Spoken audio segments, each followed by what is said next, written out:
कोई पिछले सिचुएशन में कोई मसला कोई प्रॉब्लम या स्टार्ट करें चलें आगे।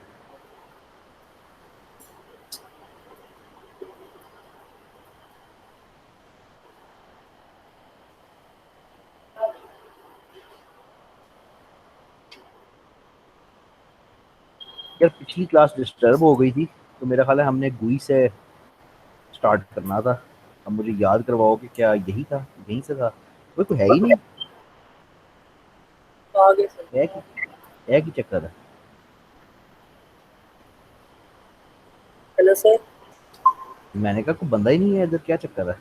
पता नहीं, मैं तो वो 2 क्लासेस बाद आया। हैं? मैं हूँ 2 क्लासेस बाद आया हूँ सर। अच्छा तुम खुद दो बाद आए हो। आ, रूफा, जी सर। हमने गुई स्टार्ट किया था पिछली दफा या नहीं? क्योंकि क्लास डिस्टर्ब हो गई थी पिछली दफा। सर नहीं किया था, आप एग्जाम्पल ही अभी समझा रहे थे।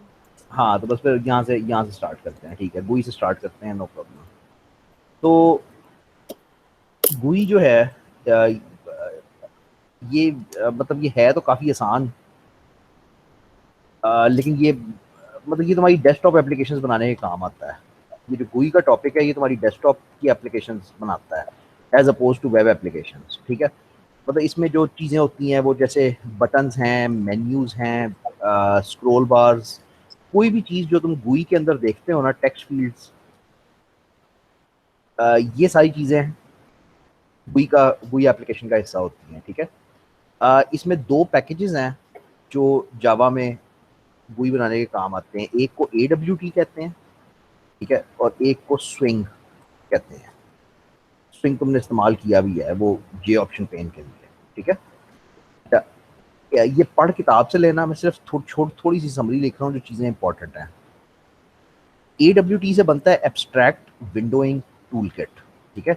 ये ओल्डर टेक्नोलॉजी है। इसमें कुछ प्रॉब्लम्स थी। प्रॉब्लम्स ये थी, नंबर वन पे तो ये थी कि every component स्पॉन्ड OS process. Operating system में प्रोसेसेस होते हैं ना, तो इसमें तुम जितने कंपोनेंट्स बनाते हो, फॉर एग्जांपल 10 बटन बनाते हो, तो वो ऑपरेटिंग सिस्टम के 10 प्रोसेस बन जाते हैं। तो उसकी वजह से ये एप्लीकेशंस हैवी होती हैं, स्लो चलती हैं, क्योंकि ये ऑपरेटिंग सिस्टम पे बहुत ज़्यादा लोड डालती हैं। और ये dependent on the underlying OS for the appearance of components. यानी जब तुम AWT में एक बटन बनाते हो, वो एक्चुअली प्योर जावा का बटन नहीं होता, वो ऑपरेटिंग सिस्टम को इस्तेमाल करते हुए बटन बनाता है। तो उसमें ये होता है कि पोर्टेबिलिटी ज़रा लेस हो जाती है। मतलब कि तुम देखो ना, तुमने विंडोज़ के ऊपर एक अगर एप्लीकेशन चलाई है, उस पर बटन की एक खास शक्ल आएगी, लेकिन अगर वही तुम एप्पल मैक पे चलाते हो तो उसकी डिफरेंट शक्ल आएगी, क्योंकि वो जो कंपोनेंट्स हैं वो डिपेंड करते हैं ऑपरेटिंग सिस्टम के ऊपर अपने डिज़ाइन के लिए। तो these applications but not really portable. Swing जो है ये बनाता है, ये प्योर जावा कंपोनेंट्स बनाता है, इसमें ऑपरेटिंग सिस्टम का कोई लेना देना नहीं। यानी स्विंग का जो बटन है वो प्योर जावा का बटन है। अब इसका मज़ा ये है कि किसी भी दुनिया की प्लेटफॉर्म पे जब जावा इंस्टॉल्ड है तो वो बटन उसी शक्ल में आएगा, उसका बिहेवियर वही सेम होएगा, ठीक है? इसके अलावा इसको लाइट वेट कंपोनेंट्स कहते हैं, as the spawn threads rather than processes. वो प्रोसेसेस बनाता है जो हैवी होते हैं, पूरा प्रोसेस बनाता है। ये जो है थ्रेड्स बनाता है, थ्रेड्स लाइट वेट होते हैं, ठीक है? तो Swing applications are fully portable, और उसकी लॉजिक ये है कि वो क्योंकि बनी ही प्योर जावा के अंदर हुई हैं, तो जिस मर्जी प्लेटफॉर्म पे दुनिया में चलाओगे उसने जावा की तरह ही बिहेव करना है, ठीक है ना? आ, हमारे लिए कोई इतना डिटेल नहीं हमें चाहिए, हमें बस ये पता होना चाहिए कि ये दो लाइब्रेरीज मौजूद हैं, ठीक है? अच्छा, अब ये बहुत ही अच्छे तरीके से इसने बुक में पढ़ाया हुआ है, तो मैं 3-3 जगह काम नहीं करूंगा, मैं सिर्फ 2 जगह काम करूंगा। मतलब मैं इसको मैं कोड साथ साथ लिख के दिखाऊंगा और इधर से मैं पढ़ के दिखाऊंगा, ठीक है? बजाय इसके कि मैं खुद भी सारे स्टेप्स लिखूँ। तो एक तो ये है कि जावा में हर चीज एक क्लास होती है, तुम्हें अगर अभी तक आइडिया नहीं हुआ तो बटन जो है उसका जे बटन क्लास है, पैनल जे पैनल क्लास है, जे फ्रेम है, सो ऑन ना, इस तरह के वो वो हैं। तो हम बनाएंगे अपनी एप्लीकेशन। ये मैंने स्टार्ट भी की थी पिछली दफ़ा, लेकिन चलो मैं उड़ा देता हूँ। ठीक है भाई, तो बुक के साथ साथ फॉलो करना ज़रा। पहला स्टेप ये है कि इंपोर्ट रिक्वायर्ड पैकेजेस। पैकेजेस दो हैं, मैंने तुम्हें बताया है, AWT और स्विंग। फिलहाल स्टार्ट में तुम्हें टेंशन लेने की जरूरत नहीं है कि किस चीज़ में क्या पड़ा हुआ है, तुम दोनों इंपोर्ट कर लेते हो, तुम्हारा काम चल जाता है। सेटअप टॉप लेवल कंटेनर, इसके बारे में मैं कुछ लिखना चाहूँगा। तो टॉप लेवल कंटेनर्स वो होते हैं जिसके अंदर पूरी एप्लीकेशन जिंदा रहती है। ये दो ही हैं, एक जे फ्रेम है और एक जे एपलेट है। एपलेट का ताल्लुक वेब से होता है, तो फिलहाल हम वेब नहीं पढ़ रहे, तो हम सिर्फ फ्रेम की ही बात किया करेंगे। तो each application has one top level container. जैसे जैसे आगे जाओगे तुम शायद उसको बढ़ा लो, शायद तुम ज़्यादा फ्रेम्स बना लो, लेकिन बेसिकली हर एप्लीकेशन में एक ही टॉप लेवल का कंटेनर होता है, वो फ्रेम होता है जिसके अंदर आप सारा कुछ करते हो। फ्रेम क्या होता है? फ्रेम ये होता है, ठीक है। यानी अगर तुम्हें जे फ्रेम की शक्ल अपने दिमाग में लानी है तो वो ये होता है। जाहिर बात है इसके अंदर बटन और वो तो नहीं होएगा, ये चीज़ें नहीं इसके अंदर होएंगी। बस एक खाली विंडो होती है, एक फ्रेम होता है जो आ, जो ये है, ठीक है। अच्छा, अब इसके दो एरियाज होते हैं। इसके ये जो ऊपर वाली बार होती है इसको सिस्टम एरिया कहते हो, और जो ये वाली बार, ये जो असल एरिया होता है जहाँ पे काम करना होता है, इसको कंटेंट पेन कहते हो। यानी जिसके अंदर तुम एक्चुअली अपने आइटम्स डालोगे, वो कंटेंट पेन कहलाती है।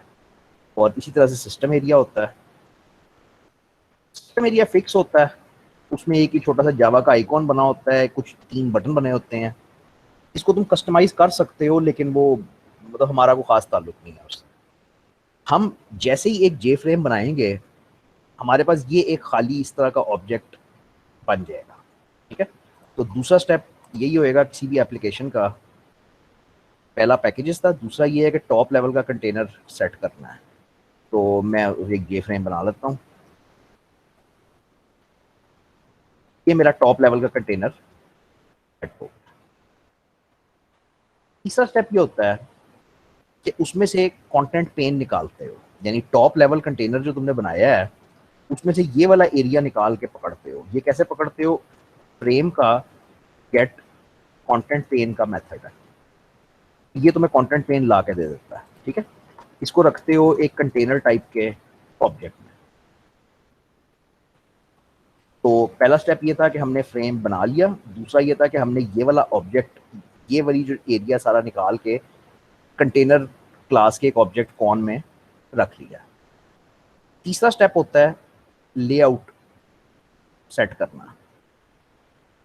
इस पर थोड़ी देर में बात करेंगे, लेकिन बात करते कैसे हैं। Content dot cone dot set layout new flow layout, इसको इस वक्त इग्नोर करता हूँ।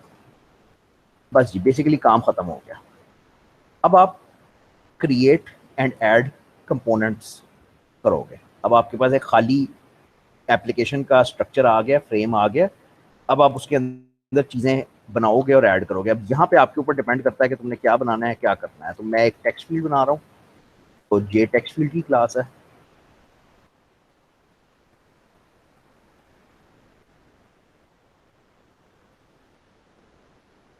इसी तरह से एक बटन बना रहा हूँ, तो वो जे बटन की क्लास है।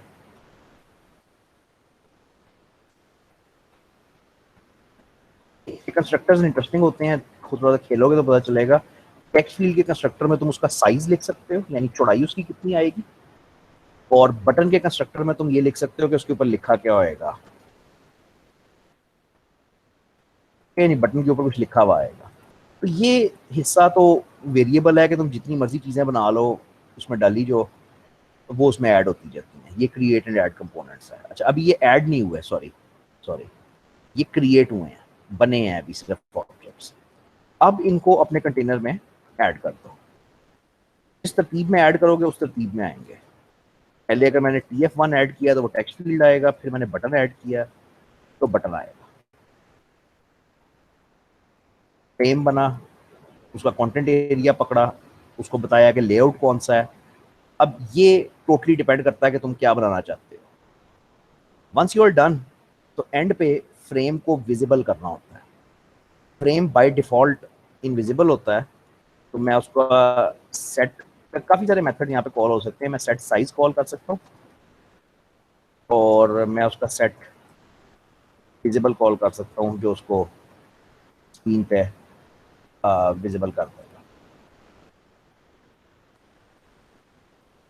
जी, तो GUI डॉट जावा की मेरी क्लास है,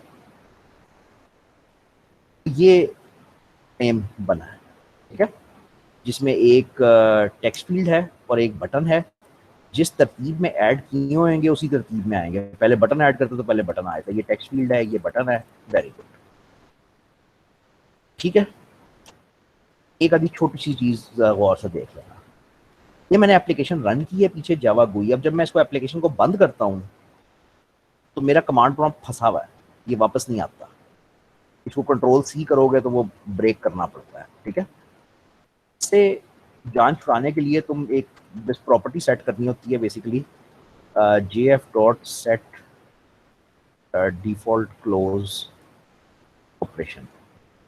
ये जेफ्रेम क्लास में एक कांस्टेंट पड़ा हुआ है, एग्जिट ऑन क्लोज। तो इससे फायदा ये मिलता है कि जब तुम अब अपना गुई रन करोगे तो ठीक है, एप्लीकेशन रन हो गई, लेकिन जब उसको क्लोज करोगे तो वो बाय डिफॉल्ट एप्लीकेशन से आउट हो जाता है। ये ज़रा फ़ायदा हो जाता है इससे, ठीक है। तो ये बिल्कुल बेसिक कि एक फ्रेम बनाना कैसे है, उसमें चीज़ें कैसे ऐड करनी है, ठीक है भाई। यहाँ तक कोई मसला होना नहीं चाहिए मेरा ख्याल है। सर क्लियर है। अच्छा जी, अब थोड़ी सी बात लेआउट्स के ऊपर। लेआउट्स बड़ा वैसे तो इम्पोर्टेंट टॉपिक है, लेकिन आपकी बुक में ज़्यादा नहीं पढ़ाया हुआ, क्योंकि आपको डिज़ाइनर नहीं वो बना रहा, आपको प्रोग्रामर बना रहा है। तो ये जो डिज़ाइनिंग वाली जितनी चीज़ें हैं वो आपकी बुक में बहुत थोड़ी सी पढ़ाई हुई है। तो लेआउट्स कई किस्म के हैं। फ्लो लेआउट है, ग्रिड लेआउट है, ऑर्डर लेआउट है। यहाँ तक तो मेरा ख्याल है आपकी बुक गई है। इसके बाद बॉक्स लेआउट है, जो आपकी बुक में नहीं है। अच्छा, ये बॉक्स जो है ये एंड्रॉयड में बहुत ज़्यादा इस्तेमाल होता है। एंड्रॉयड भी सारा यही है ना, मतलब वो जावा की क्लासेस ही हैं सारी। तो बॉक्स उसमें बहुत ज़्यादा इस्तेमाल होता है, अगर इंटरेस्ट हो। अच्छा जी, शुरू से शुरू करो। फ्लो को फ्लो क्यों कहते हैं? बड़ा ही आसान सा जवाब है इसका कि इसको फ्लो क्यों कहते हैं। ये ज़रा इसको देखना गौर से। मैं इसका साइज पकड़ के चेंज कर रहा हूँ, क्या समझ आई?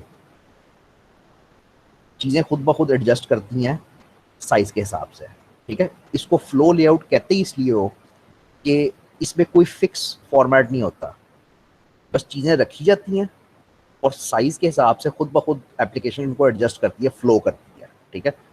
अ, कुछ सिचुएशंस में ये अच्छा होता है, कुछ सिचुएशंस में बुरा होता है। बस पता होना चाहिए कि कौन सी चीज़ कब इस्तेमाल करनी है। तो इसमें कंपोनेंट्स गेट ऑटो अरेंज्ड, खुद ब खुद अरेंज होएंगे। तरतीब सिर्फ वही होएगी जो आपने बताई है। ग्रिड में frame is divided into rows and columns, यानी cells, and each cell can contain only one component. ये बिल्कुल एक्सेल की तरह होएगा कि रोज और कॉलम्स में आपके फ्रेम को तोड़ दिया जाएगा, सेल्स बन जाएंगे, और हर सेल में आप सिर्फ एक ही चीज रख सकते हो। ये इंपॉर्टेंट है, ठीक है। तो मैं इसको अगर ग्रिड लेआउट कर दूं, करते वक्त एक तो ये बात है कि मुझे बताना पड़ता है कि कितनी रोज और कितने कॉलम्स हैं। फॉर एग्जांपल 3 रोज और 3 कॉलम्स हैं। एक्चुअली मैं इतना ही तुम्हें चला के दिखा सकता हूँ, इससे भी समझ आ जाएगी। तो नहीं, कंपोनेंट्स बहुत कम है। कंपोनेंट्स बहुत कम है तो आपको कुछ चीज़ें बनानी पड़ेंगी। तो मैं कुछ 3-4 बटन्स बना देता हूँ।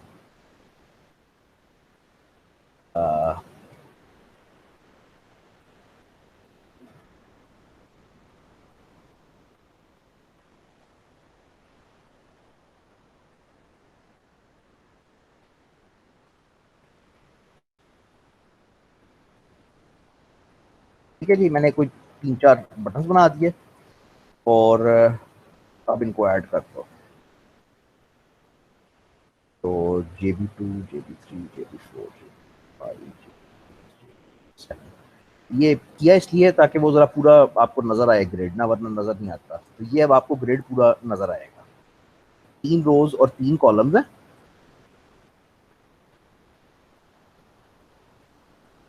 और हर सेल में एक आइटम पड़ा हुआ है, एक कंपोनेंट पड़ा हुआ है हर सेल में। ठीक है, ये पहला वाला टेक्स्ट फील्ड था, इसमें मैं टाइप कर सकता हूँ, ये बटन्स थे, और ये वाला आखिरी सेल खाली था, इसमें मैंने कोई आइटम ऐड नहीं किया, तो बस वो खाली सेल की तरह नजर आएगा। अच्छा, ये भी खुद एडजस्ट करता है, लेकिन ये एडजस्ट करता है इस तरह से कि समझ गए हो ना, कि मतलब वो रहेगा वही, बस सिर्फ साइज एडजस्ट होएगा, मतलब उसकी शेप चेंज नहीं होएगी कभी। ठीक है, तो ये ग्रिड लेआउट होता है जो रोज कॉलम्स में उसको तोड़ के फिर वो करता है। अच्छा, बॉर्डर लेआउट जरा खास ही है।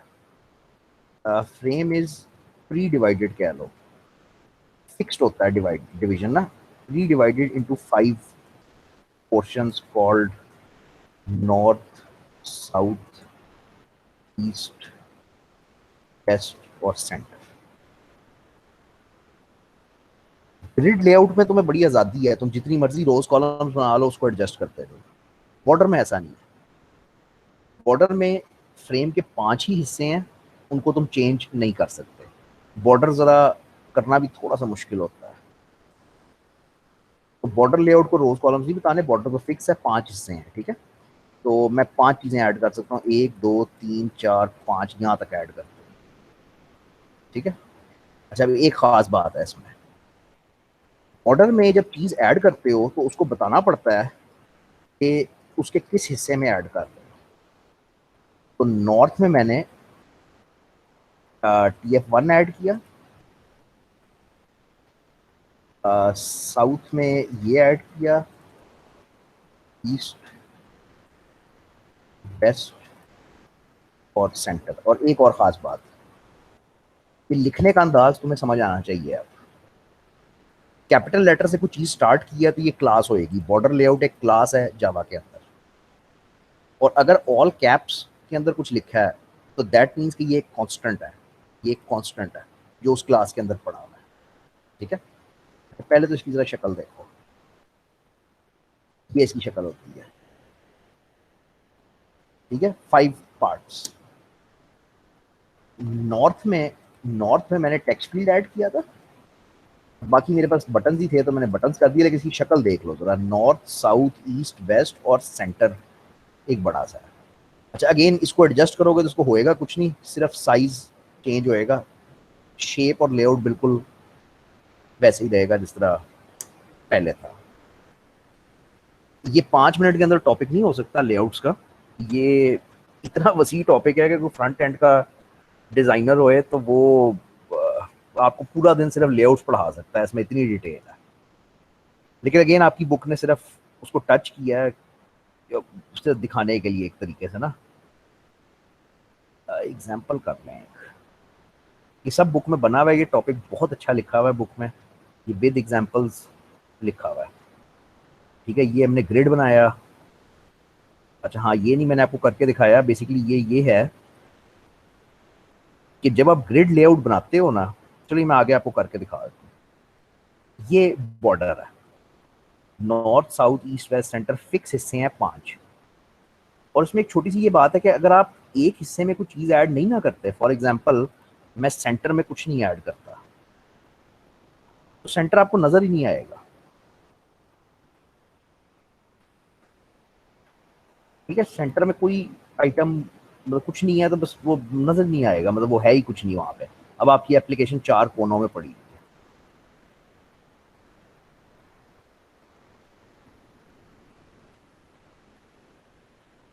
लो, ये बनाने की कोशिश करो। ये कैलकुलेटर है विंडोज का, जिसमें ऊपर एक टेक्स्ट फील्ड है, ये बटन्स लगे हुए हैं, 16 बटन्स लगाए हैं, और ये नीचे लिखा हुआ है माय कैलकुलेटर। ठीक है, ये कैसे बनेगा।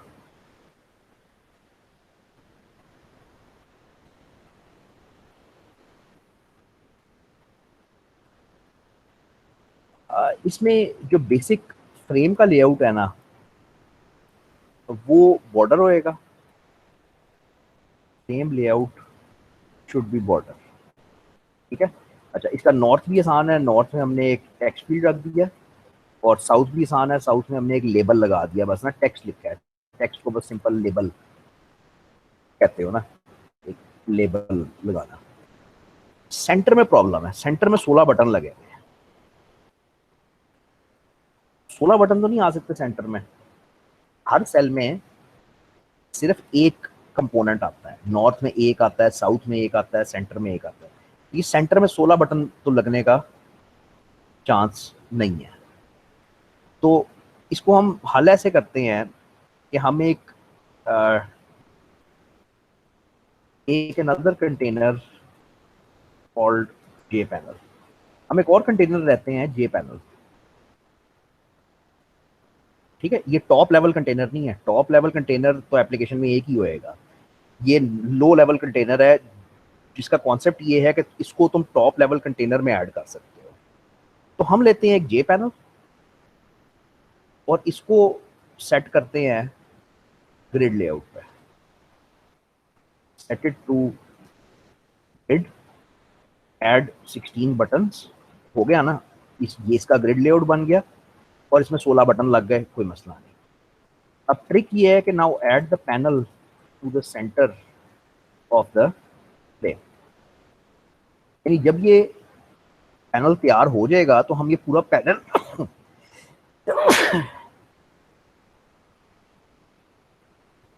तो ये पूरा पैनल उठा के हम इधर फ्रेम के सेंटर में रख दें। तो ये कुछ नेस्टिंग करके इस तरीके से कुछ काम हमारा चल जाएगा। ये बनाओ, जरूर बनाओ। तो फ्रेम हमारा बॉर्डर लेआउट पे रहेगा। ऐसे कौन आ रहा है? तो फ्रेम हमारा बॉर्डर लेआउट पर ही रहेगा। अभी भी हमें एक टेक्स्ट फील्ड चाहिए है, ठीक है, और फिर बटन चाहिए। मैं 16 बटन तो नहीं बना रहा, लेकिन ये 9 मेरे आराम से बन जाएंगे, तो मैं 9 बना रहा हूँ, ठीक है। 3x3 हम कर लेना, ठीक हो गया। 9 बटन बन गए, एक टेक्स्ट फील्ड बन गया, एक लेबल भी बनाना है हमने ना। तो J label JL1 is equal to new J label calculator. अभी तक हुआ कुछ नहीं है, अभी तक सिर्फ ऑब्जेक्ट्स बने हैं, चीज हुई कुछ नहीं। अब नॉर्थ में मैंने लगाना है TF1, ये तो बात डन है हमारी, टेक्स्ट फील्ड लगाना है। साउथ में मैंने लगाना है लेबल JL1 लगाना है।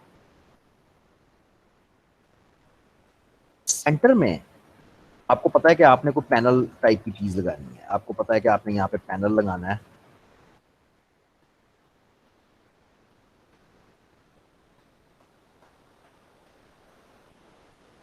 यानी उसके फ्रेम के सेंटर में अब आपने पैनल लगाना है। अब सारी गेम जो है वो पैनल की है इसके पास, ठीक है। तो मैं एक जे पैनल टाइप का ऑब्जेक्ट बनाता हूँ, पैनल। मैं इसका लेआउट सेट करता हूँ। मेरा नहीं ख्याल इसका कंटेंट एरिया लेना पड़ता है, क्योंकि ये टॉप लेवल नहीं है। तो इसका हम सेट करते हैं ग्रिड लेआउट पे 3x3 का। और अब इस पैनल के अंदर हम ऐड करेंगे वो बटन्स, यानी JB1, JB2,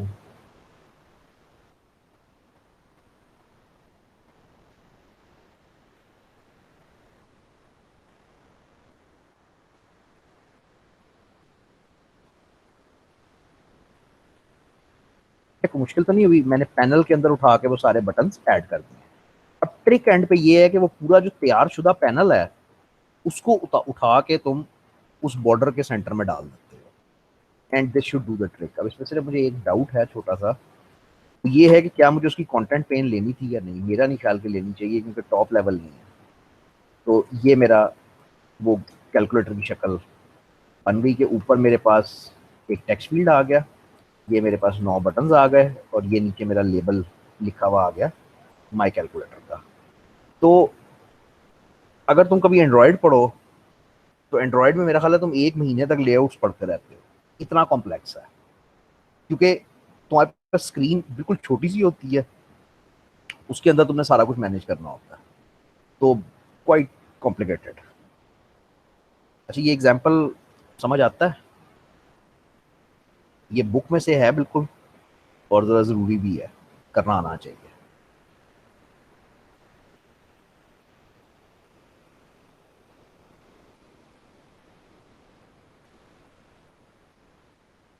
क्या ख्याल है, संभाल लोगे? हेलो हेलो, यस सर, संभाल लेंगे सर। देख लेना। कैलकुलेटर तो हो जाएगा, ये तो समझ आया। ये सिर्फ एक लेक्चर था, जो लेक्चर 10 है इसमें, ये, और मैं बुक से बाहर नहीं गया, मैंने सारे एग्जाम्पल सिर्फ बुक वाले ही करवाए हैं। अब एक्चुअली ये सिर्फ एक लेक्चर था, अब 3 लेक्चर्स हैं इवेंट हैंडलिंग के ऊपर। यानी इसने एक्चुअली तुम्हें उसका बैक एंड पढ़ाया, प्रोग्रामिंग पढ़ाई है, फ्रंट एंड पे कॉन्सेंट्रेट नहीं किया। इसको करने के लिए थोड़ी सी पिच तैयार करनी पड़ती है, वो पता नहीं तैयार होए या नहीं, आपको याद होए या नहीं। तो बात शुरू करते हैं एब्स्ट्रैक्ट क्लासेस से। ये याद है क्या होती थी सी प्लस प्लस में? एनी हाँ class containing an abstract function must be declared as abstract। abstract function क्या होता था? abstract method कहना चाहिए, बल्कि abstract method was any method which did not have a body। Basically सिर्फ प्रोटोटाइप होती थी। अगर एक क्लास है उसके अंदर 10 मेथड लिखे हुए हैं, बाकी सारे मेथड तो लिखे हुए हैं, लेकिन कोई एक मेथड ऐसा है जो नहीं लिखा हुआ, मतलब उस पर सिर्फ लिखा हुआ है पब्लिक वॉइड फंक्शन और आगे सेमीकोलन लगा हुआ है, विच मीन्स के फंक्शन तो नहीं लिखा हुआ, उसकी सिर्फ प्रोटोटाइप लिखी हुई है, तो उस मेथड को आप एब्स्ट्रैक्ट कहते थे। और कोई भी ऐसी क्लास जिसके अंदर एक भी एब्स्ट्रैक्ट मेथड है, उसको आप एब्स्ट्रैक्ट क्लास कहते हैं। कहते इसलिए थे कि एब्स्ट्रैक्ट क्लास कैनॉट बी इंस्टेंशिएटेड, मतलब cannot create an object of this class. अगर एक क्लास एब्स्ट्रैक्ट है तो उसका ऑब्जेक्ट नहीं बना सकते, as oppose to a concrete class जिसके तुम ऑब्जेक्ट्स बना सकते हो। दिस कैन बी इंस्टेंशिएटेड, इसके ऑब्जेक्ट्स बना सकते हो। सवाल ये है कि फिर एब्स्ट्रैक्ट क्लास का इस्तेमाल क्या था? सी प्लस प्लस ये करती थी कि एक एब्स्ट्रैक्ट क्लास बना के उससे इनहेरिटेंस करती थी। दूसरी क्लास जो है नीचे, जो तुम्हारी कॉन्क्रीट क्लास है, वो इनहेरिट करती थी, और वो क्लास एब्स्ट्रैक्ट मेथड की बॉडी प्रोवाइड करती थी। ठीक है ना? यानी सी प्लस प्लस ऐसे करती थी कि in order to use abstract classes we inherit from abstract class and provide body for the abstract method. Problem सारी क्या थी कि वो एब्स्ट्रैक्ट मेथड में बॉडी नहीं थी, सेमीकोलन लगा हुआ था आगे। तो जब हम इनहेरिट करते हैं तो इनहेरिट करके हम उसकी बॉडी प्रोवाइड कर देते हैं। अगर तो हमने बॉडी प्रोवाइड कर दी तो now this new class is concrete, which means कि इसका एक ऑब्जेक्ट क्रिएट हो सकता है। ये सी प्लस प्लस थी। जावा इसको ऐसे करती है कि एब्स्ट्रैक्ट क्लासेस में नहीं फंसती जावा। जावा इंट्रोड्यूस करती है कॉन्सेप्ट इंटरफेसेस का। जावा हैज इंटरफेसेस, ये अब जरूरी है तुम्हारे लिए। Interface is a pure abstract class. अगर इसकी समझ नहीं आई तो इसका मतलब ये है कि it only contains abstract methods. Interface Java में जब बोला जाता है तो तुम्हारे दिमाग में ये बत्ती जलती है कि यार ये एक प्योर एब्स्ट्रैक्ट क्लास है, विच मीन्स इसके अंदर जितने मेथड्स हैं वो सारे प्रोटोटाइप्स हैं, कोई एक भी मेथड ऐसा नहीं है जिसकी बॉडी प्रोवाइड की गई है। ठीक है? अच्छा, अब इसको इस्तेमाल कैसे करती है? जाहिर बात है इसका ऑब्जेक्ट तो बन नहीं सकता, तो in order to use it we need to implement the interface. C plus plus inheritance पे डिपेंड करती थी कि इनहेरिट कर लो और एब्स्ट्रैक्ट मेथड की बॉडी प्रोवाइड करो, करना वही है लेकिन लफ्ज बदल जाते हैं। इंटरफेस को हम करते हैं इम्प्लीमेंट। अच्छा, जब इम्प्लीमेंट करते हैं तो when a class implements an interface, it is important that it provides body for all abstract methods of the interface, वरना ये भी इंस्टेंशिएट नहीं होएगी, इसका भी ऑब्जेक्ट नहीं बनेगा। ठीक है, करते कैसे हैं? वैसे तो जावा में ये बने बनाए पड़े हुए हैं, लेकिन एज एन एग्जांपल अगर करना हो तो मेरे पास एक पब्लिक इंटरफेस है पर्सन, पब्लिक इंटरफेस है पर्सन, और इसके अंदर एक मेथड पड़ा हुआ है पब्लिक वॉइड स्पीक बोलता है और पब्लिक वॉइड स्लीप का सोता है। ये दोनों क्लियरली एब्स्ट्रैक्ट मेथड्स हैं क्योंकि इनके आगे सेमीकोलन लगा हुआ है, इनकी कोई बॉडी प्रोवाइड नहीं की गई। अब इस पर्सन को तो हम इंस्टेंशिएट नहीं कर सकते, इसका ऑब्जेक्ट तो नहीं बन सकता, तो इसको इस्तेमाल कैसे करना है? इसको इस्तेमाल करने के लिए हम एक क्लास लिखते हैं पब्लिक क्लास टेस्ट, वो इम्प्लीमेंट्स करती है, इम्प्लीमेंट्स पर्सन के इंटरफेस को। थोड़ी देर पहले तुम यहाँ पे एक्सटेंड्स लिखते थे, याद होएगा तुम्हें, तुम एक्सटेंड्स लिखते थे, तो एक्सटेंड्स जो है वो इनहेरिटेंस करती है, वही इनहेरिटेंस जो सी प्लस प्लस से होती है। यहाँ पे चीज थोड़ी सी नई है, अगर आप इम्प्लीमेंट लिखते हो तो इसका मतलब ये है कि टेस्ट क्लास ये कह रही है कि भाई मैं इस पर्सन के तमाम मेथड्स की बॉडी प्रोवाइड करूंगी, वरना इंप्लीमेंटेशन नहीं चलनी, वरना मेरे ख्याल में तो ये इवन सिंटैक्स एरर की हद तक बात आ जाती है। तो इसका मतलब ये है कि इसको वो जो मेथड्स लिखे हुए हैं पब्लिक वॉइड स्पीक और पब्लिक वॉइड स्लीप, उनकी बॉडी प्रोवाइड करना इसके ऊपर लाजिम हो गया। अब ये वाली क्लास मैं इंस्टेंशिएट कर सकता हूँ, तो इम्प्लीमेंटेशन है तो इनहेरिटेंस की तरह ही बिल्कुल, लेकिन उसमें कुछ एक्स्ट्रा शर्तें हैं। एक्स्ट्रा शर्तें ये हैं कि तुम्हें इनकी तमाम की वो बॉडी प्रोवाइड करनी है, और अब आगे काम आसान है। नाउ टेस्ट क्लास बी इंस्टेंशिएटेड, इसका ऑब्जेक्ट बनाओ, इसको इस्तेमाल करो, जो मर्जी करो। जावा काम इस तरह से करती है, जैसे जैसे आगे जाओगे तुम्हें ये एहसास होएगा कि जावा ने हर चीज रेडीमेड बना के रखी हुई है। प्रोग्रामर का काम सिर्फ ये है कि जौन सी चीज उसने इस्तेमाल करनी है उसकी इंप्लीमेंटेशन कर देते हो। मॉडल बड़ा आसान सा है। ठीक है, अच्छा, ये भी आधी पिछद्दी समझ आई होगी, अब इसको जरा प्रैक्टिकली करते हैं ताकि ये समझ आए। एक पिच तैयार करनी इसलिए जरूरी थी कि हमने करनी है इवेंट हैंडलिंग। भाई आपका जो गुई बना है वो बड़ा फारिग सा गुई है, मैं उसके बटन दबाता हूँ, बटन दबा रहा हूँ, कुछ नहीं होता, डेड है। तो इवेंट हैंडलिंग ये है कि मैं ये बटन दबाऊंगा और यहाँ पे लिखा हुआ आएगा हेलो हाउ आर यू। ये इवेंट हैंडलिंग है कि मैं कोई इवेंट करूंगा जिसके रिएक्शन में कुछ होएगा। तमाम डेस्कटॉप एप्लीकेशंस इवेंट बेस्ड ही होती हैं, हमारी विंडोज भी इवेंट बेस्ड ही है, सारा दिन ऐसे पड़ी रहती है, बटन दबाते हो तो कोई रिएक्शन आता है। ठीक है, तो अगर किसी को वैसे ये नहीं पता तो इवेंट कहते हैं यूजर एक्शन को जो यूजर करता है, और इसके अगेंस्ट जो रिएक्शन आता है उसको कई नाम देते हो, वैसे इवेंट प्रोसीजर्स कहते हो, जो reaction in response to event. ये प्रोग्रामर को लिखना पड़ता है, प्रोग्रामर को ये लिखना पड़ता है कि जब फलाना एक्शन होए, जब फलाना क्लिक लगे तो फलाना काम कर दो, ये आपको करना पड़ता है। अब जावा का मॉडल इस तरह है कि Java has already created the full mechanism for event handling. ये किस तरह से हो रहा है?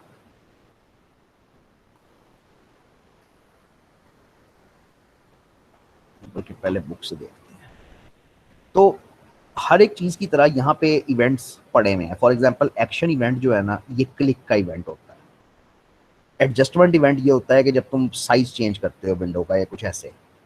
इसी तरह कंपोनेंट काफ़ी सारे ये सब इवेंट की क्लासेस मौजूद है। ये क्लासेस ऑलरेडी जावा में पड़ी हुई हैं। इवेंट हैंडलिंग मॉडल कुछ इस तरह से है कि स्टेप्स ही पढ़ लेते हैं। सबसे पहले तुम क्रिएट कंपोनेंट्स करते हो, यानी तुम गुई गुई बनाते हो जिधर से इवेंट्स निकलते हैं। इनको तुम इवेंट जनरेटर्स कहते हो। दूसरा स्टेप ये है, ये इंपॉर्टेंट है, यही हम सीखने लगे हैं कि हम ऐसे ऑब्जेक्ट्स बनाएंगे, ऐसे कंपोनेंट्स बनाएंगे जो इवेंट्स को हैंडल कर सकें। ये वो रिएक्शन है, इवेंट हैंडलर्स हैं, इवेंट प्रोसीजर्स हैं जो रिएक्ट करेंगे ये कैसे करना है।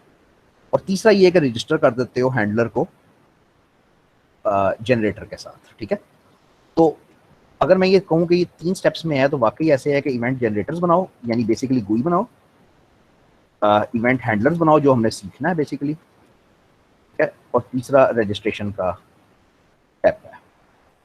अब इसमें जो हमारा काम है वो इवेंट हैंडलर को देखना है कि इसका क्या करना है। तो event handlers are already written in Java as interfaces. ये थोड़ा सा मुश्किल लगेगा, पहली दफ़ा कर रहे हो। इमेजिन करो एक एक्शन इवेंट है, ये क्लिक होता है किसी बटन के ऊपर जाके, जब क्लिक करते हो तो ये एक्शन इवेंट है। ठीक है, जब एक्शन इवेंट होता है तो एक्शन इवेंट के अगेंस्ट एक एक्शन लिसनर पड़ा हुआ है। कैसे इसको करें आसान? Event handlers are already written in Java as interfaces, these are called listeners. जरा काफ़ी मुश्किल होने लगा है। इंटरफेस कहते हैं क्लास को, जारी बात, एक प्योर एब्स्ट्रैक्ट क्लास। हर इवेंट के अगेंस्ट एक रिएक्शन होना है, एक इवेंट एक एक एक एक हैंडलर चलना है हर एक के अगेंस्ट। ठीक है, अच्छा ये तुमने नहीं करना, ये ऑलरेडी हुआ है। पॉइंट ये है मेरा कि एक्शन इवेंट के अगेंस्ट एक्शन लिसनर चलता है, ये ऑलरेडी चल रहा है, तो तुम्हें कुछ नहीं इसमें करने की जरूरत। यानी जब मैं उस गुई के ऊपर क्लिक मार रहा था तो उस क्लिक पे एक्शन इवेंट्स हो रहे थे, वो एक्शन इवेंट्स जावा के पास जा रहे थे और जावा उनके अगेंस्ट उनका एक्शन लिसनर चला रहा था। अब उनके एक्शन लिसनर में क्या लिखा हुआ है? कख भी नहीं लिखा हुआ, वो इंटरफेस है, खाली है, लेकिन मैकेनिज्म मौजूद है, चल रहा है, हो रहा है, ये एक्शन इवेंट हो रहा है, इवेंट वहां जा रहा है, जावा लिसनर को चला रहा है, ये सारा कुछ हो रहा है। लेकिन क्योंकि इवेंट लिसनर ही खाली है तो तुम्हें स्क्रीन पर नजर कुछ नहीं आ रहा कि रिएक्शन तुम्हें कोई नहीं हो रहा। तो तुम्हारा काम क्या होएगा? तुम इसको इसको वो करोगे, इसको इम्प्लीमेंट करोगे। यानी अब अगर तुम चाह रहे हो कि तुम कोई कस्टम फंक्शनैलिटी चाह रहे हो, in order to add custom functionality, यानी वो हेलो का मैसेज आए या कुछ ऐसा होए, तो we need to implement action listener, that's it. अब जरा फॉलो करना, ठीक है। मैं इस क्लास को काफ़ी सिंपल करने लगा हूँ क्योंकि इतना मुश्किल में पढ़ने की ज़रूरत नहीं है। हम बिल्कुल सादा फ्लो लेआउट में चलते हैं और हम इसको भी उड़ा देते हैं।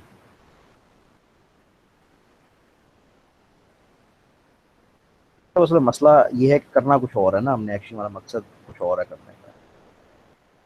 तो हम सिंपल एक एप्लीकेशन रखते हैं इसमें 3 बटन्स हैं, JB1, JB2 और JB3, और सिंपल फ्लो लेआउट की एक सादी सी बिल्कुल एप्लीकेशन है। अच्छा, अब पहले ये डिसाइड कर लो कि मुद्दा है कि आप चाहते क्या हो, करना क्या चाहते हो। पहले ये डिसाइड कर लो कि आप चाहते क्या हो कि जब मैं 1 दबाऊं तो यहाँ पे लिखा हुआ है हेलो हाउ आर यू, फिर आहिस्ता आहिस्ता 2 और 3 की तरफ चलते हैं। ठीक है, तो पहला मेरा मकसद सिर्फ ये है कि मैं वो 1 दबाऊं तो वहाँ पे लिखा हुआ है हेलो हाउ आर यू। ये काफ़ी मुश्किल होता है शुरू में स्टार्ट करने के लिए, तो ज़रा फॉलो करना है। मेरे पास इवेंट जनरेटर्स मौजूद हैं जी, मौजूद हैं, मेरी क्लास तैयार है, इवेंट जनरेटर्स मौजूद है। अब मुझे बनाना है इवेंट हैंडलर, जो असल गेम है सारी। इवेंट हैंडलर क्या होता है? वो जावा में ऑलरेडी लिखा हुआ है एज एन इंटरफेस, जिसको कहते हैं लिसनर। अगर तुम्हारी किसी भी क्लास ने ये इवेंट हैंडलिंग करनी है तो वो इंप्लीमेंट्स कर देगा एक्शन लिसनर को।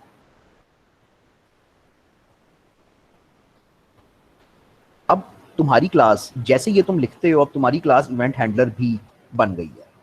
अब तुम्हें इसके बारे में पता होना चाहिए कि एक्शन लिसनर के अंदर है क्या। तो मतलब क्योंकि तुमने इंप्लीमेंट करना है ना, तो action listener only contains one method called action. जैसे तुमने कहा कि मैं एक्शन लिसनर को इंप्लीमेंट करता हूं, अब तुम्हारे ऊपर ये शर्त लग गई ना कि तुमने उसके एब्स्ट्रैक्ट मेथड्स की बॉडी प्रोवाइड करनी है, तो अब तुम्हें public void action performed provide करना पड़ेगा, वरना तुम्हारी क्लास चलेगी नहीं। ये लेता है एक एक्शन इवेंट टाइप का ऑब्जेक्ट।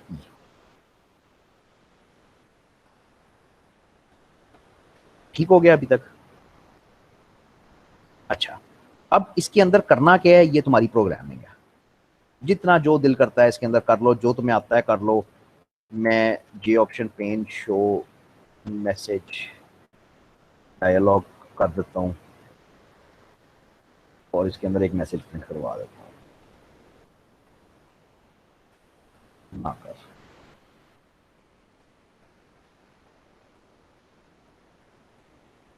मेरे पास जनरेटर्स मौजूद थे, हैंडलर मैंने बना लिया। आज की क्लास का सबसे मुश्किल बात यह है कि तुम्हें जब बोला जाए ना कि हैंडलर बनाना है, तो तुम्हारे दिमाग में बत्ती जलनी चाहिए। अच्छा, मैंने करना क्या है, हैंडलर कैसे बनता है? मैंने इंप्लीमेंट करना है लिसनर को, और उस लिसनर के अंदर जाहिर बात है जितने मेथड्स हैं उनकी बॉडी मुझे प्रोवाइड करनी है। ये हैंडलर बन गया। उसके अंदर तुम क्या कर रहे हो वो तो प्रोग्रामिंग है ना, वो तुम जो मर्जी कर लो उसके अंदर, डजंट मैटर। अब फाइनल स्टेप क्या है? रजिस्ट्रेशन। रजिस्ट्रेशन ये है कि तुम यहाँ पे कहोगे कि jb1 dot add action listener. ये जरा बात टेक्निकल है। तुम ये कह रहे हो कि जब JB1 यानी उस बटन JB1 के बटन के ऊपर तुम एक्शन लिसनर लगा रहे हो, विच मीन्स कि अब जावा ये देखेगी कि भाई जब इस बटन पे एक्शन होएगा तो जावा ने क्या करना है, जावा ने ये करना है। इसका मतलब है कि इवेंट हैंडलर कहाँ पे पड़ा हुआ है। क्योंकि इवेंट हैंडलर मेरा इसी क्लास के अंदर पड़ा हुआ है जिसके अंदर गुई है, इसलिए मैं यहाँ पे दिस कह रहा हूँ। पहले इसको एक बार मुझे चलाने दो, बड़ी बकवास है, पता नहीं क्यों ये है, लेकिन वो इवेंट की डायरेक्टरीज अलग हैं और उनको अलग इंपोर्ट करना पड़ता है।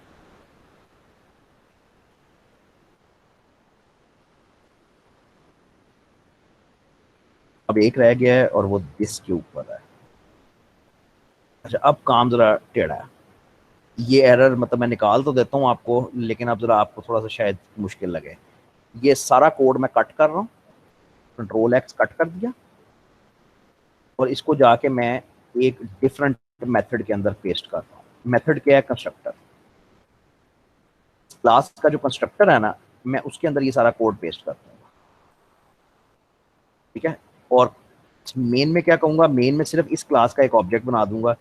वो इसलिए ताकि कंस्ट्रक्टर कॉल हो जाए। इस टॉपिक से कोई ताल्लुक नहीं है जो हम पढ़ रहे हैं। अच्छा, अब मेरा गुई आ गया है। जब मैंने 1 दबाया तो ये रिएक्शन आया। ये जो जे ऑप्शन पेन खुला, ये मेरा रिएक्शन है। जब मैंने 2 दबाया तो यकीन करो एक्शन इवेंट हुआ है। जावा के पास गया है, जावा ने देखा है कि मेरे पास इसके अगेंस्ट कोई हैंडलर पड़ा है। क्योंकि कोई चीज़ रजिस्टर्ड नहीं है तो कुछ भी नहीं हुआ, लेकिन 1 के अगेंस्ट उसके पास हैंडलर पड़ा हुआ है, तो उसने जो भी 1 के अगेंस्ट हैंडलर में था वो उसने चला दिया। लो भाई, ये आसान नहीं है किसी एंगल से भी, तो मुझे बताओ कितना एक पल्ले पड़ गया।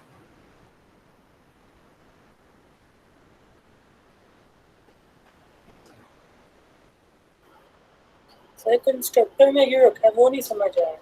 वो छोड़ दो, वो छोड़ दो। अगर इंटरेस्ट होए तो ये एरर पढ़ के देख लेना।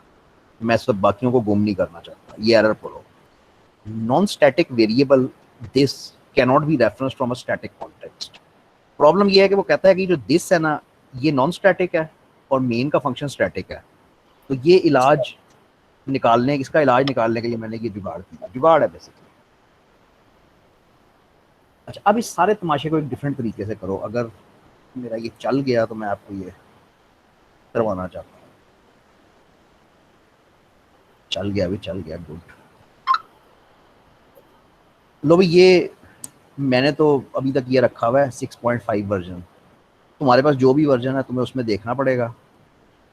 तो मैंने ये 6.5 क्यों रखा हुआ है, क्योंकि इसके अंदर डेस्कटॉप एप्लीकेशन की बिल्ट इन सपोर्ट है। जो लेटेस्ट वर्जन हैं उसमें डेस्कटॉप एप्लीकेशन तुम्हें हाथ से उसमें ऐड करनी पड़ती है, तो वो मैंने इसलिए ये रखा हुआ है बस। खैर, नेक्स्ट करो, फिनिश करो, ख़त्म बात, कुछ भी नहीं करना, ठीक है।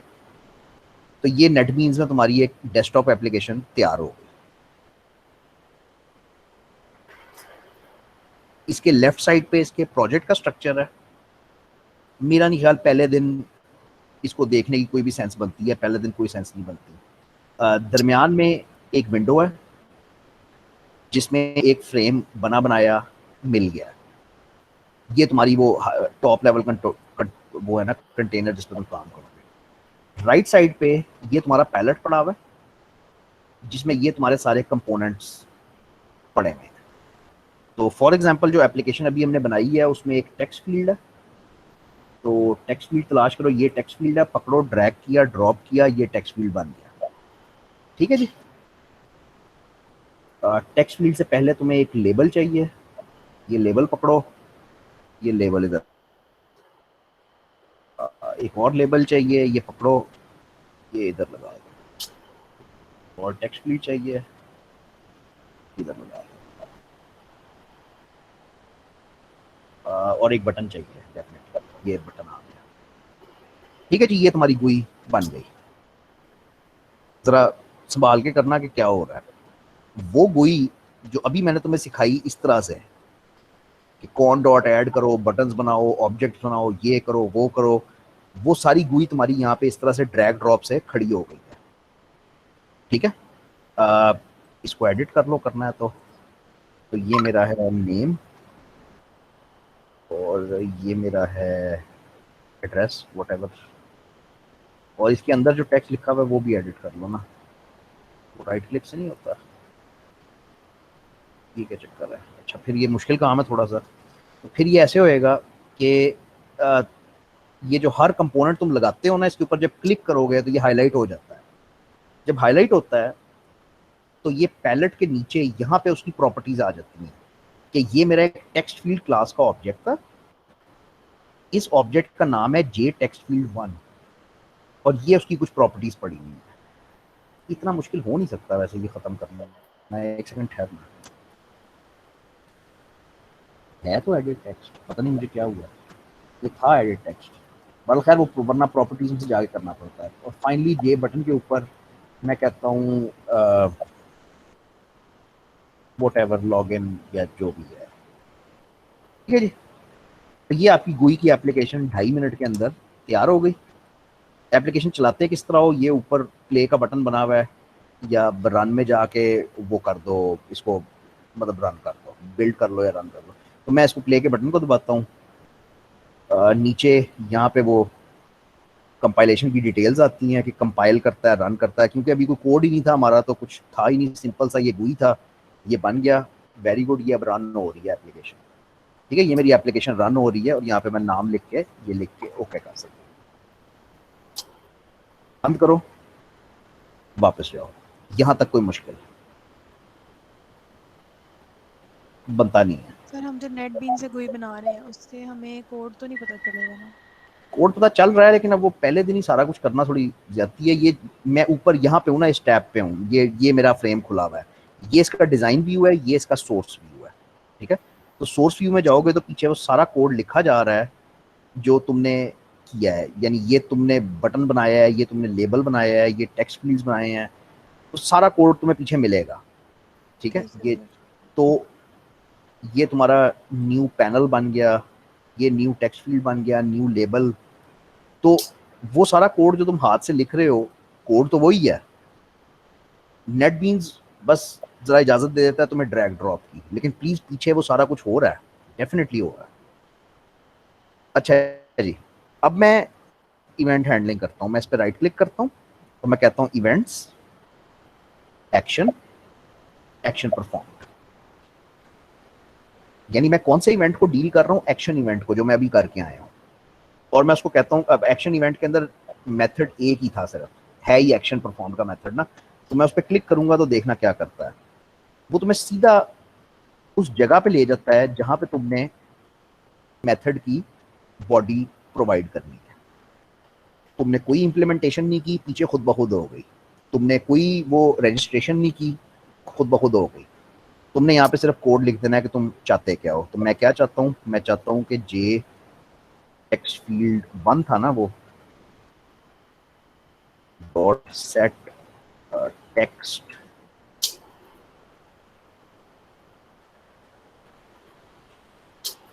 ठीक है, और मैं कहता हूँ कि J text field 2 dot set text,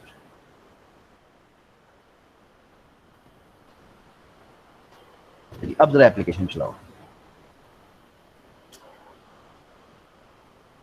output आनी चाहिए, आती नहीं, पता नहीं। अच्छा, अब जब हैं लॉगिन पे करेंगे तो आएगी ना। हाँ, अब नहीं, वो मैं ये कह रहा हूँ कि जब मैं एप्लीकेशन जैसे दबाता हूँ ना, कि मैं इसको रन करता हूँ, तो ये नीचे पूरी उसकी कंपाइलेशन की डिटेल्स इधर लॉग बनना चाहिए पूरा। मैं देखूंगा क्यों नहीं आ रहा, मेरी कुछ सेटिंग हिली हुई है। तो जब एप्लीकेशन चल पड़ती है तो जाहिर बात है वो रन टाइम पे यहाँ पे आ गई तुम्हारे पास। अब तुम लॉगिन दबाओगे तो वो ना कर और वजह और वो सारा कुछ आ गया, ठीक है। अच्छा, नेटबीन्स पहले दिन क्यों नहीं खोला जाता, वो इसी वजह से नहीं खोला जाता। अगर किसी को ये सिखा दोगे कि राइट क्लिक करके इवेंट दबा के इस तरह से इवेंट कर देना है, तो उसको ये तो नहीं पता चला कि पीछे एक इंटरफेस था, उसको ये तो नहीं पता चला कि मुझे इंप्लीमेंट करना था, उसको ये नहीं पता चला कि मुझे रजिस्ट्रेशन करनी थी। तो फिर जब आप कोई एप्लीकेशन डिबग कर रहे होते हो तो वो डिबग कैसे करोगे, मतलब डिबगिंग के लिए तो आपको कोड खोलना ही पड़ना है ना। तो फिलहाल दोनों चीजें साथ साथ चलाना, नोटपैड को छोड़ना ना, बिल्कुल बिल्कुल भी ना छोड़ना। पहले नोटपैड पे करके फिर थोड़ी फैंसी सी एप्लीकेशन नेटबीन्स के अंदर जाके बना लोगे, ठीक है। तो ये दोनों काम आपको करने हैं आज ही, दोनों साथ साथ ही करने हैं, मतलब उस पर सिंपल एप्लीकेशन बिल्कुल बना के देखो, ठीक है। अच्छा, मसला ये है कि इसकी कल तक प्रैक्टिस आपको कर लेनी है, क्योंकि कल इसमें फिर वो हैं बारीकियां आती हैं। अगर ये सिंपल एग्जांपल हेलो दबाओ तो ये खुल जाए, हाँ कल इसमें बारीकियां आएंगी कि वो JVM क्यूज कैसे हैंडल करता है, और ये एग्जांपल मैं आपको करवाऊंगा कल, जस्ट फॉर रिवीजन के, मतलब वो ज़रा रिवाइज हो जाए। और उसके बाद इस पे एक दो जो इसमें टॉपिक्स हैं वो ये हैं कि तुम इवेंट हैंडलिंग में सफाई कैसे पैदा कर सकते हो।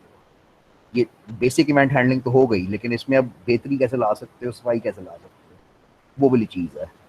अब मुझसे ना पूछना अगर आपके नेटबीन्स में ये ना आए, अगर आपके नेटबीन्स में ये पैलेट ना आए तो मुझसे ना पूछना, मुझे नहीं पता इसका आंसर क्या है, ठीक है। अगर मुझे आंसर पता होता तो मैं लेटेस्ट नेटबीन्स कर लेता।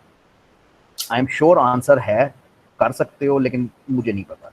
तो मैंने ये पुरानी सी वर्जन 6.51 रखी हुई है ताकि मैं ये काम कर सकूँ। मैंने एक्चुअली दोनों तीनों रखी हुई है। तो 6.5 ये 6.9 जो है ये नेट की सपोर्ट देता है, और मुझे क्योंकि एंड्रॉयड चाहिए नहीं है इसलिए मैंने लेटेस्ट वाला नहीं रखा हुआ।